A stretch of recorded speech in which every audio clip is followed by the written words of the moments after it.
And thank you for pumping into FastRockett. Thank you very much. I am an intermittent fasting coach, and we try to help people, particularly beginners, to break the ice, understand what intermittent fasting is, and help them get started. Of course, with any fasting or nutrition program, what you want to do is check with your doctor and make sure you are, in fact, healthy enough to do such a thing. So, it's a big weekend. It's Thanksgiving weekend. Wow. Boy, did I bite off more than I could chew. And I mean that literally. Let's go. Hey, and welcome to FastRockett. Thank you so much for watching and appreciate it. It's Thanksgiving morning. Happy Thanksgiving to you and your family. Thanksgiving is always weird for me. My family lives halfway across the country, and I can't seem to make it there and make it there for Christmas as well. Those holidays are just too close together. So today I thought, seeing as how I was doing all this blood sugar testing and testing foods and how they respond in my body, I thought today I would just do a full-blown Thanksgiving meal and do all the blood sugar testing, do all the ketone testing, and just see how it wrecks my body. And I am not even kidding. I don't look forward to this, but it's for you that I do this. So we're going to go to Cracker Barrel and grab some Thanksgiving dinner and bring it home and have it and test our blood sugars all day and see what the results is. Thanks again for watching. If you haven't subscribed to the channel, I would appreciate you doing so. Right. Happy Thanksgiving.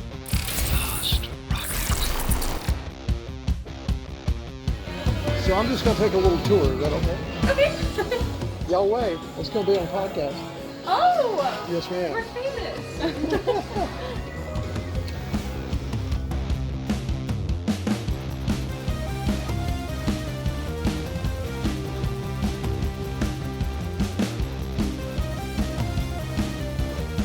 So on a scale of 1 to 10, Yes, sir. how crazy is it going to be today? Look at her running. What? 29, would you say? Yeah, probably. That sounds pretty accurate. Yeah.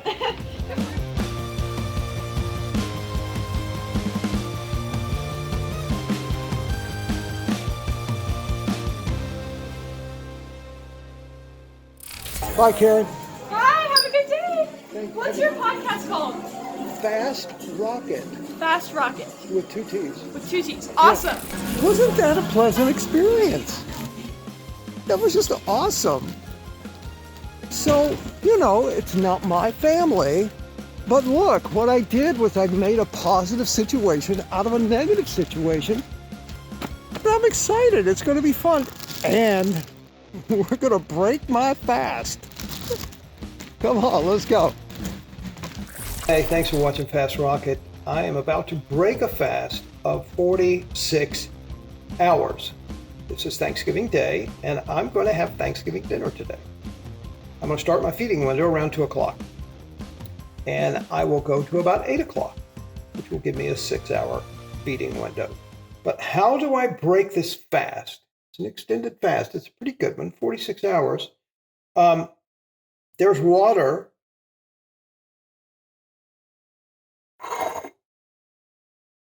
and apple cider vinegar. Now, let's shake this stuff up. I hate apple cider vinegar just by itself. What we're going to do is put 2 cupfuls in here. 1 and 2. Now,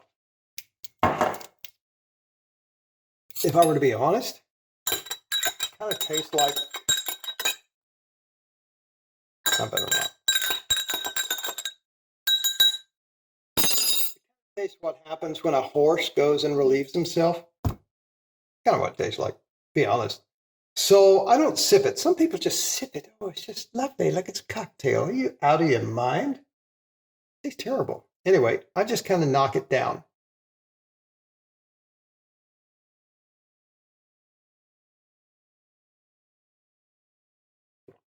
I've had some experience knocking things down. So, yeah. So what that does, it just kind of prepares your gut for food that's coming. Okay? That's why I do that. There's research that says that's a pretty good thing to do if you're doing some sort of long fast, 24 hours or more. But I do it on all my fasts, 16-8, whatever. Boom, I just do it. I will post some information about that little water and ACV drink and how it helps your gut when you're breaking a fast.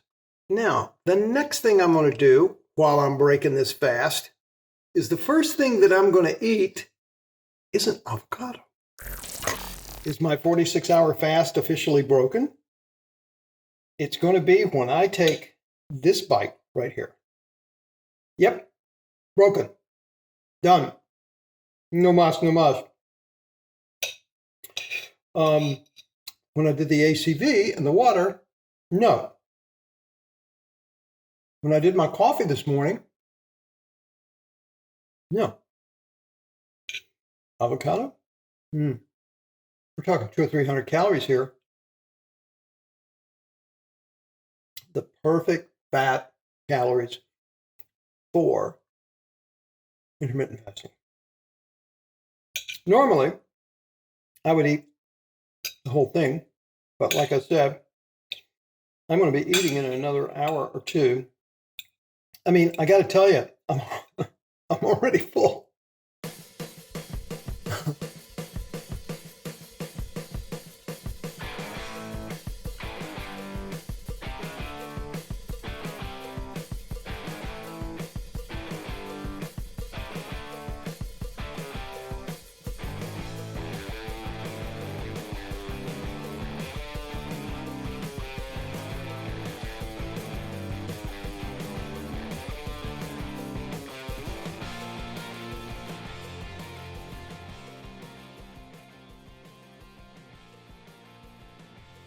Oh, I haven't done that in a long time. The Thanksgiving meal, including pecan pie, has been consumed. My start sugar was 92. This is the 30-minute test, and we will see how much damage I did in 30 minutes.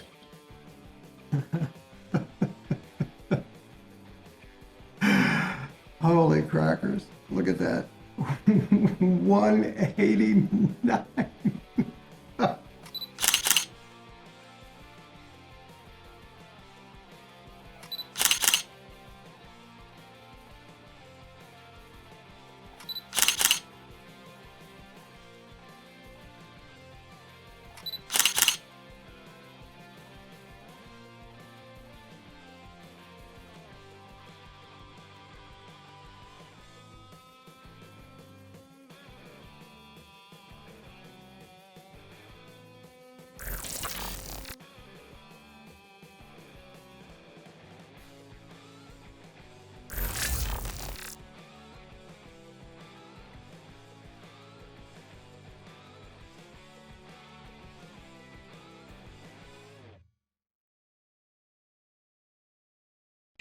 In the event that you are not clear on whether or not this little experiment knocked me out of ketosis and pretty much knocked me on my ass,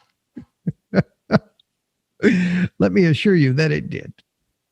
All right. After 24 hours, I was officially out of ketosis. And it took me another 24 hours. It took me 48 hours to just barely.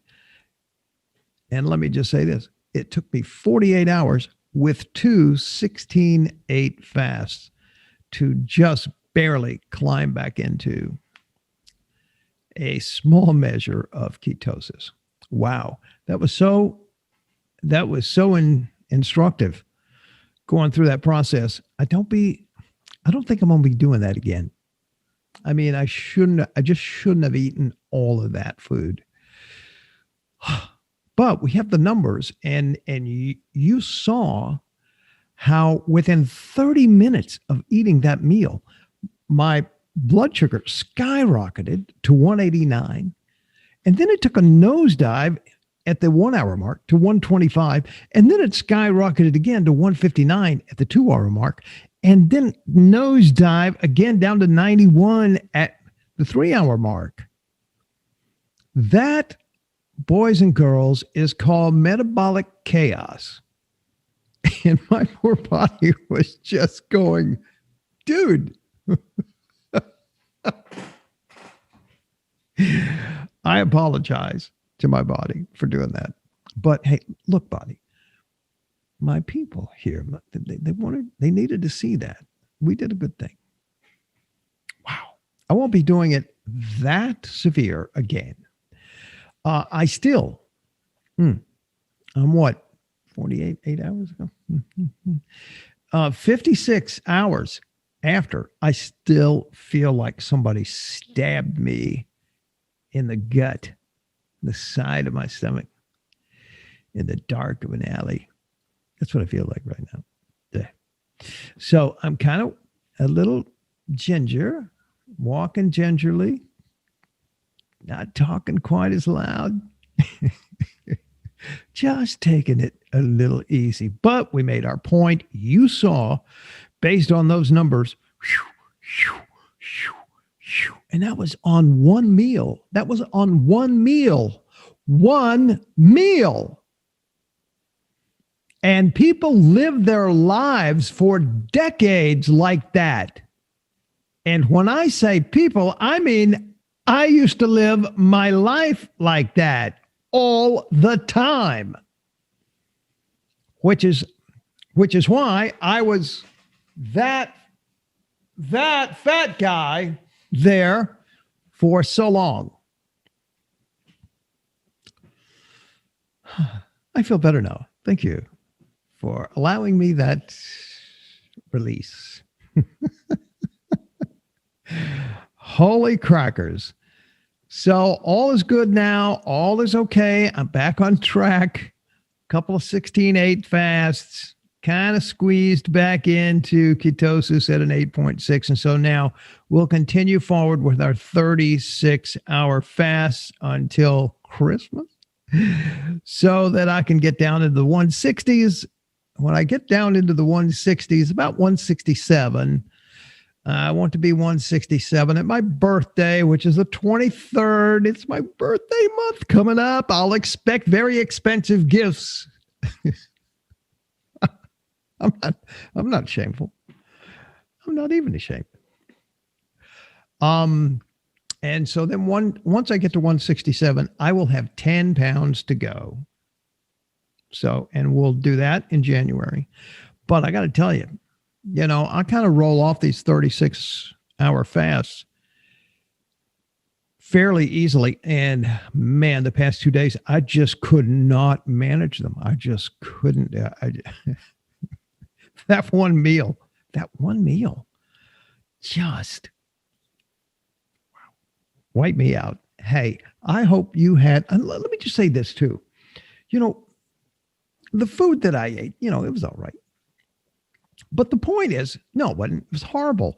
Let me tell you why. Because all of that eating and all that feasting, it's the celebration and the camaraderie and the fellowship of friends and family and people you care about that makes the food so good. Otherwise, it's just a bunch of processed poison sitting on the plate. I pointed that out a couple of days ago. So embrace your family, embrace your friends. That's really what is nummy with the food. You got to have that, or the food is just totally meaningless. I thank you so much for watching this broadcast. Like it, subscribe, share it with somebody, and do not be a fat rocket. Be a fast rocket. I'll see you next time. Fast